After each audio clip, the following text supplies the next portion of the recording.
Thank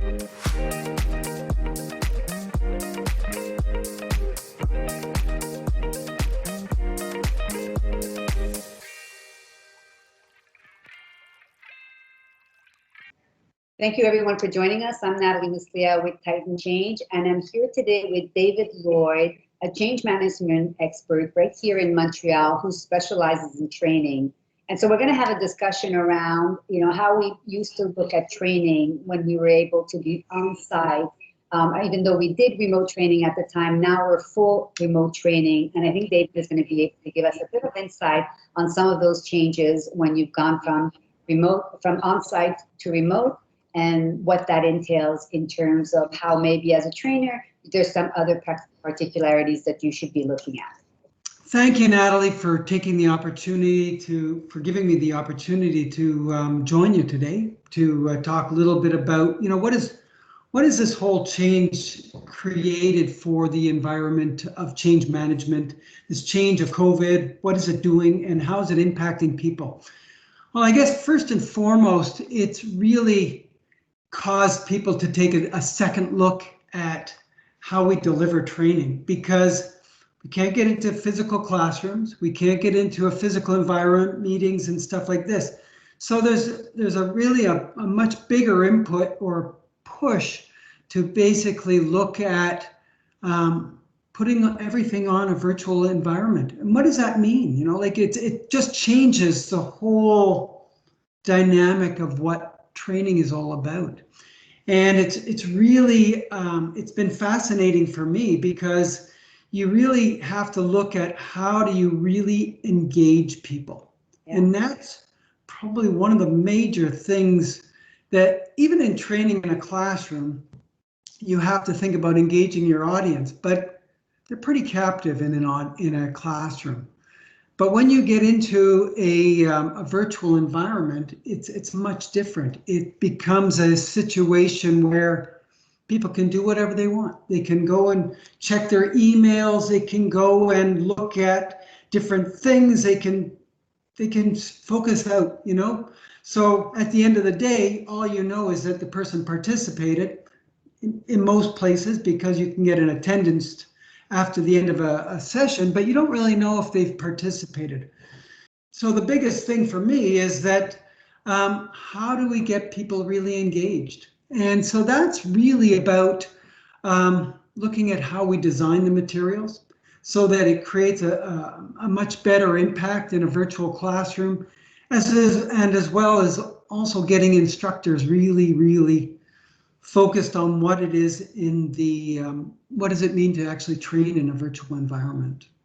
What would be one recommendation that you would give those trainers in terms of how they design their classes remotely? Well, I think a lot of people are getting it in the sense that shorter classes, the days of, and I'm looking at one right now where we're creating SAP courses. And I remember when we did it originally, and we had people going in for weeks of training, and even today that sounds like a lot anyways, just to get a SME off and or people off and train them for a couple of weeks. But that's what we were doing.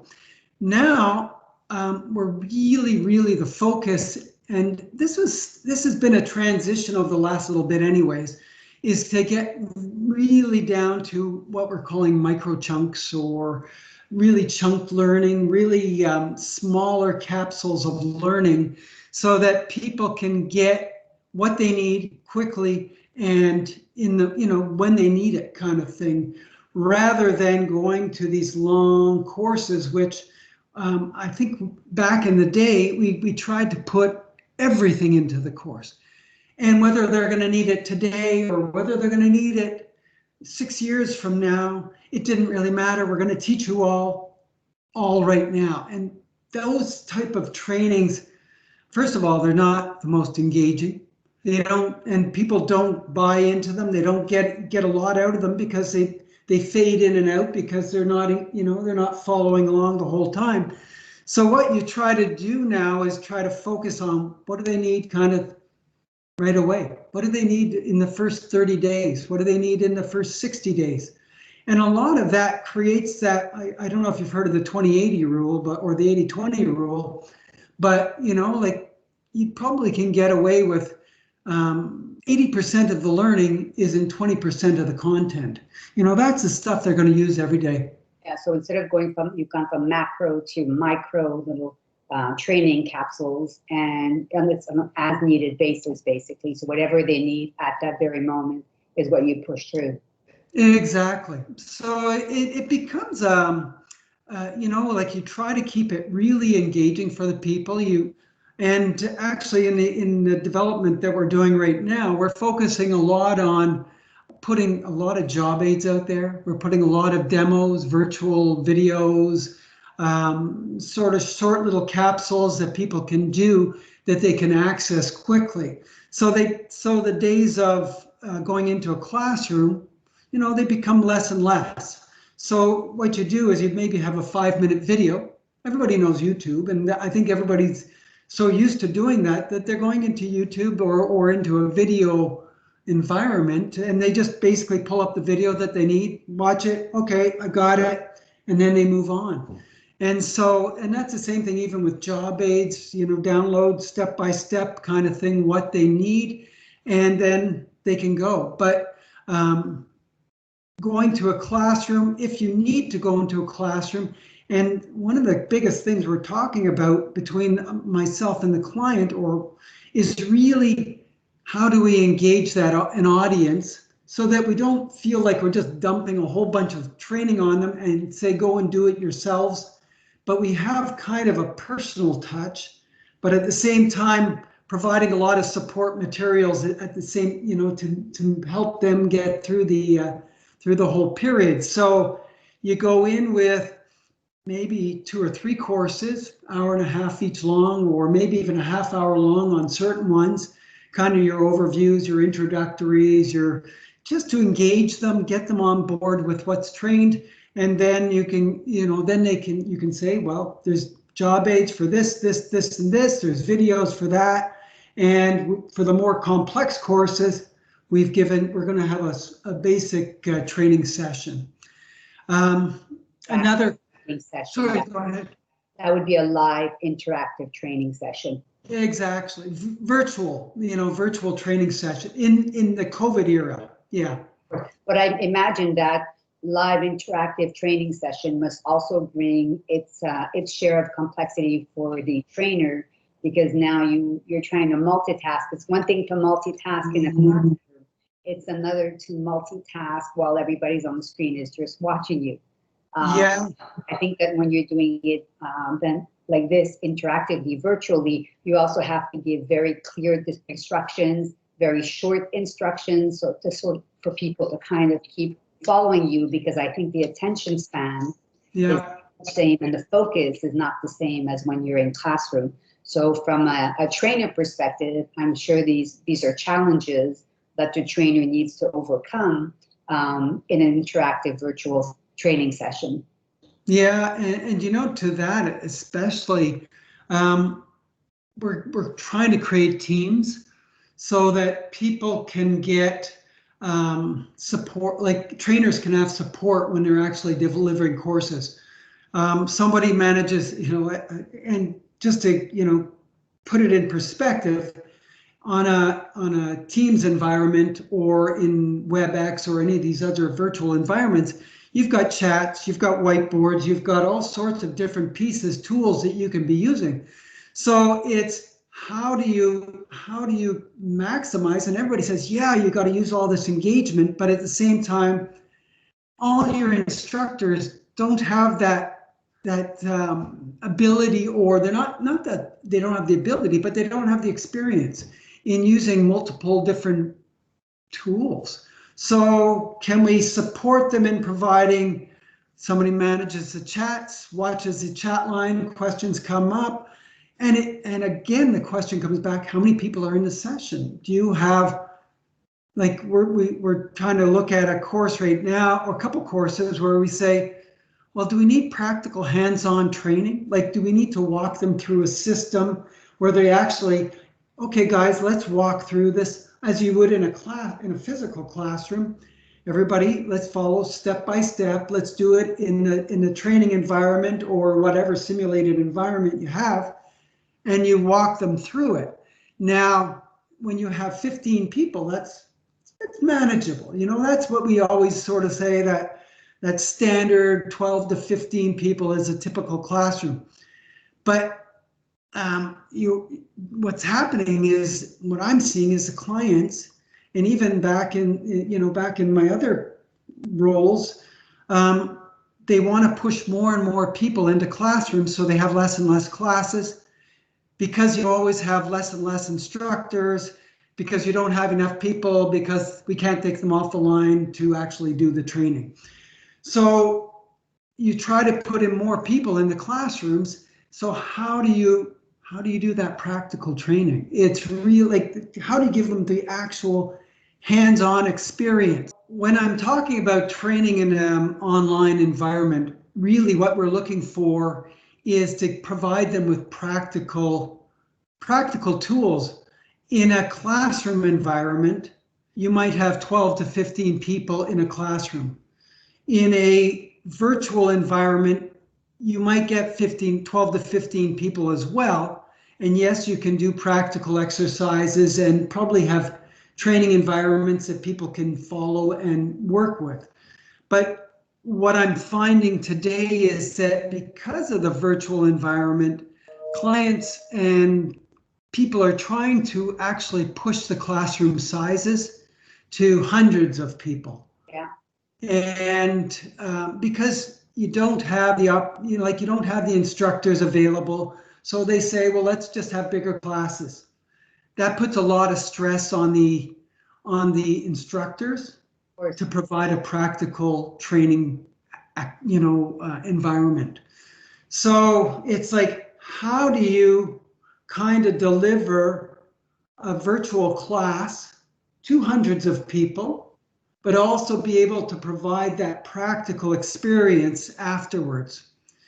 And of course, then you have to start thinking about demos and simulations and things that people can go to afterwards, training environments that people are going to come up in front of to basically to get their practical experience. And then how do you support that? How do you provide super users or people to, if somebody has a problem, how do you get them to access this? So it creates this whole support network that you have to put in place. But I think, and you can be the better judge of that, but I think moving forward, I mean, there's an advantage for the company, right, to be able to do virtual training, because it's less costly. As you mentioned, you could push in more people, so you can do it faster. It's less costly. The downside of that is you don't really know if you're meeting your objectives from a training perspective. And then from the trainer's side, the positive side of the virtual training is the logistics, right? We know it's a nightmare logistically to organize on-site training. So obviously, virtual training, mind you, it has its own challenges because you're 100% dependent on technology. And we know that the demo effect always hits us when we're smack in the middle of an audience, but there are also benefits to that. So both have cons and benefits, but do you feel that moving forward, more and more organizations are going to go towards online training, even if after, we don't know when we would be able to go back to in-class training? Do you think that now, I would think organizations now are scrambling, like a lot of organizations, to kind of develop, as you say, the new logistics, how to equip the users and all that to, at the end of the day, to meet their training objectives? Yeah, totally. That's exactly what's happening. I mean, the advantages outweigh the cons, because you can just do so much easier. Like, just to schedule a class in a virtual environment is, okay, I set a time, I look and see if everybody's basically available. Bingo, it's great, it's done. You don't have to look at, oh, can I reserve a classroom? Can I get one?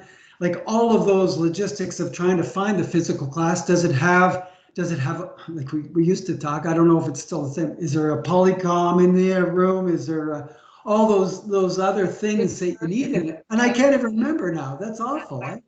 Yeah. Yeah. So it really is, it's changed dramatically the way training is going to be delivered.